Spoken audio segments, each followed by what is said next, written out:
Okay. How do you feel about it? It's kind of like annoying because at least half of my list I only had one time. But I still have to wear those. Yeah, You know what I mean? It still still happened, you know. But I think that's the only thing that's annoying is that that's my number, and I can't even have it on a regular basis. It's usually quarterly. Like that's kind of been my schedule, unless I'm in a relationship or talking to someone.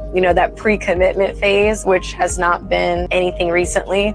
Yeah, it sucks. So over half my, probably about half my list one time. Nigga, what?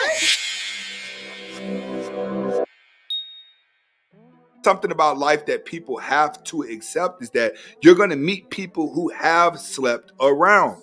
The problem is when they get around to talking about how many people they slept with in order just to get attention, they're pretty much burnt out. When people get burnt out and they become moralists to their life, it's more like, hey, my life already sucks, so I might as well get paid to say what other people are already thinking about me. That's what Brittany Renner is facing. She's facing the fact that no matter what she says out of her mouth, everyone is still going to be looking at her as some thought bot that just keeps doing things for attention. Now she's slowly starting to embrace it. You also seen this with the stripper girl, the body girl, I forgot what her name, Diamond Body, when she's like, oh, I slept with over 2,000 dudes. And now every interview, she's like, I slept with over 2,000 dudes and I slept with over 2,000 dudes. It's because what they're doing is profiting off of what people already think about them. The moment she tried to change her image and the rest of the world didn't adapt, that she went and started embracing the negative side so she can profit off of it. You have to understand that. That's what you call selling your soul for attention. Let's get back to it. It sucks. So out of those 35 people, how many of them made you? I'm like tempted to look at the list again, but I feel like I kind of already have the answer. I feel like it's 2, maybe 3 people. Out of 35? Yeah. That's what guys have to understand. My mom taught me a long time ago.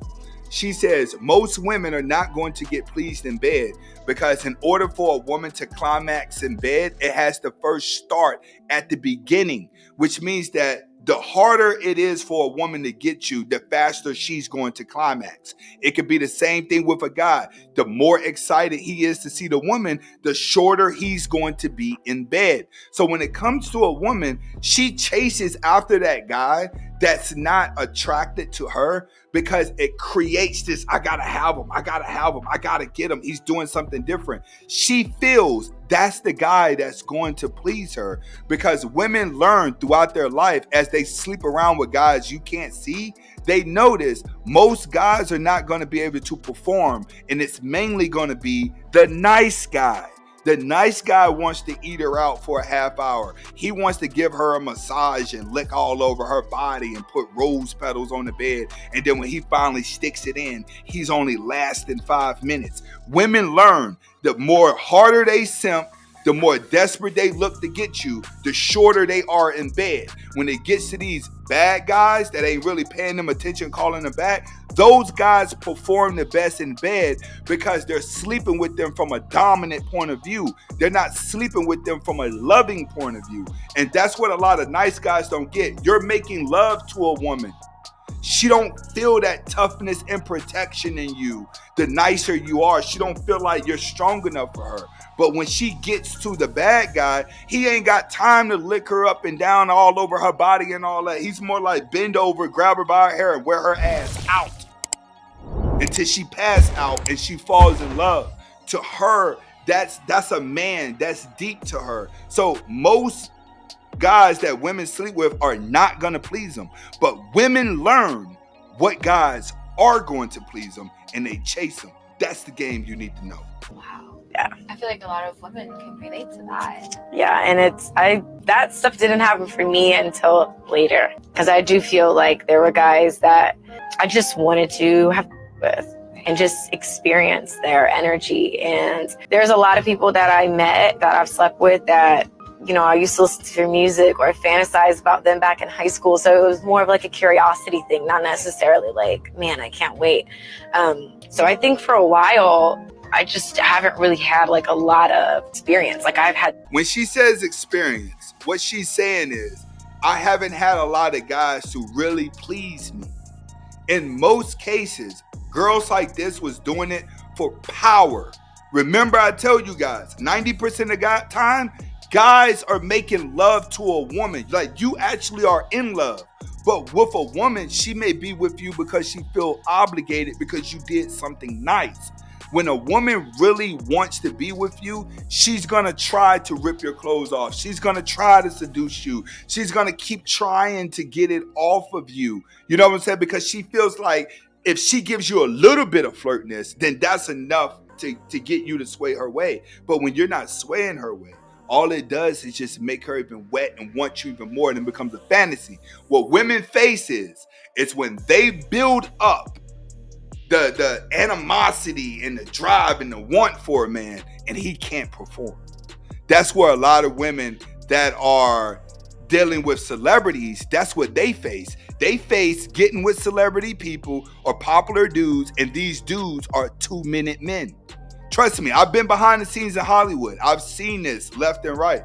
So a lot of these thought bots, they're strictly women that ain't coming across enough guys that are pleasing them in bed. That's not to say it's the man's fault. It's to say we're all sexual creatures. Everyone is thinking about sex before they're thinking about love. The difference is women think about love after the sex. Men, you think about love before the sex. You're making love hoping that she falls for your sex.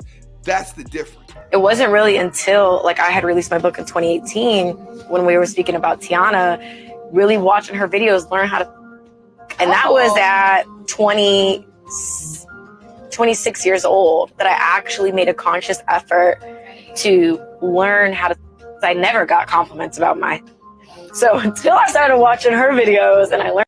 So she's saying that she watched another woman who was teaching how to suck. And the reason why is because she wanted to be complimented. But when women are learning how to be the best in bed, they're doing it for power. The better a woman gets at pleasing a man, the more things in life she's going to get, because she's going to know how to get straight to the point. What I've noticed is that when it comes to the head game and it comes to sex with women, black chicks are better in bed, but white chicks are better at fellatio because they're trying to get to the point. They already know everything has to come out of here. So I'm only going to stick with this. But when it comes to black women, they're more acrobatic in bed. So it's more of a theme that's actually happening here. But everyone is sexual creatures. The problem that men are facing is that the girl you want to love, she's sexually available for everyone. And men hate the fact that they can't turn a whore into a housewife. Learn some things from her. But yeah, so I feel like even though it's 35, I wouldn't say that I was super experienced. I would probably agree with her. 35 isn't super experienced because really, I know some girls out here who are really for the streets that I'm cool with. I know a lot of girls that are on the pole that I'm cool with. I know a couple girls right now that's working low-key underground that I'm cool with. I know girls I call up, and as soon as some of my boys get out of jail, they take care of him, that I'm cool with. Trust me, for her to say 35, I think she's being light. I think she's been around the corner a little bit more than 35. Because a lot of these girls behind the scenes, when they get around celebrities, they don't know who's who and what's what. To them, it's upper crowd. This is the in crowd. That means if you're here, you're special. So they assume everybody that's in the vicinity is somebody, and they give it up to whoever. Trust me, Hollywood, behind the scenes, celebrities is where you see the sexiest women in the world that give it up fastest because they feel like just because you're there, you're somebody important. They're always practicing what? Hypergamy. Hypergamy doesn't have a look to a woman. It doesn't. It's status. Hypergamy is going to be based off of status. That's how women's natural is hypergamy. That's why she's always seeking up. When it comes to a man is always seeking sex when it comes to a woman. So he's always looking at her from a sexual point of view. She's looking at him from an exchange point of view. That's why the ugly rich guy and the pretty lazy girl always make the best couples. And they make the best couples because both of them know what they exchange is. She knows I'm with him because he thinks I'm pretty.